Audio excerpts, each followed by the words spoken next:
कन्हैया के पास वृंदावन आई थी कहने के लिए कि कन्हैया मैं तुमसे बहुत प्यार करती हूँ। ये सारा जग जानता है, ब्रह्मांड जानता है तो, और तुम्हें सब लोग माखन चोर भी कहते हैं। तो मुझे माखन चोर कहना बिल्कुल पसंद नहीं है, इसीलिए तुम माखन चुराना, चोरी करना छोड़ दो, बाकी सब चलेगा।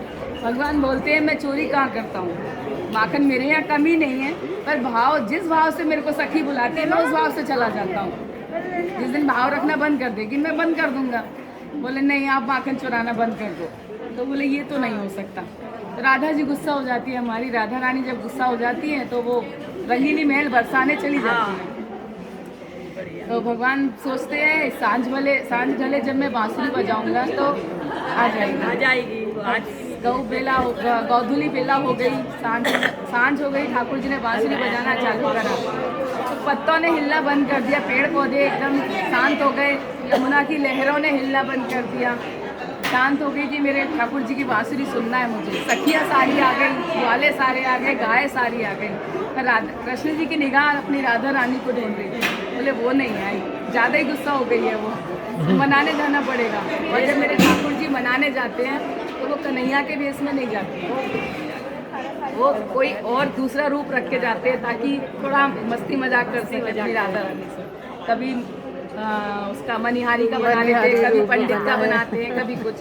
तो अब की बार वो ललिहारी का भेष बना के गए थे। ललिहारी मतलब टेटू गोदने वाली है ना। तो ललिहारी का भेष बनाने गए, भेष बना के बरसाने की रंगीली महल के पास ही हल्ला कर रहे थे, कोई लीला गुदवालो, कोई लीला गुदवालो। हमारे ब्रज में लीला बोलते हैं, अच्छा, कोई लीला गुदवालो, कोई लीला गुदवालो। राधा रानी ने सुना, ललिता विशाखा को भेजा, जा सखी मुझे वो ललिहारी को बुला के ला, मुझे लीला गुदवानी है। तो लीला गुदवाने के लिए वो गई थी कि मेरी राधा रानी तुम्हें बुला रही है अंदर। स्त्री का भेष था उनका, तो गई तो राधा रानी पहचान नहीं पाई और उनसे बोली मुझे लीला लिखवानी है। तो भगवान ने बोला क्या लिखवाना है? तो राधा रानी बोली मुझे मेरे प्रिय प्राण प्यारे प्रियतम का नाम लिखवाना है। बोले क्या नाम लिखवाना है? उनके तो बहुत सारे नाम हैं, अगर एक बार गलत लिख दिया तो मिटेगा नहीं ये वाला नाम। तो बोले जो अंग जिस नाम से, जिस अक्षर से शुरू हो रहा है, जैसे केश का से शुरू होते हैं, मस्तक माँ से शुरू होता है, नैन ना से शुरू होते हैं, अधर आ से शुरू होते हैं, जो अंग जिस अक्षर से शुरू हो रहा है उसी अक्षर का नाम मेरे प्रभु का लिख देते। तो भगवान को थोड़ी मस्ती सूझी, बोले एक काम करो राधा रानी, आप बोलती जाओ मैं लिखती जाऊँ। तो राधा रानी ने क्या बोला और भगवान ने क्या लिखा, तो ये इस भजन के माध्यम से बताती हूँ मैं, है ना। ये सुनाना जरूरी था ताकि आप समझ जाओ कि ये इसलिए भजन। सही बात है। थोड़ा साथ देना। मेरी बहना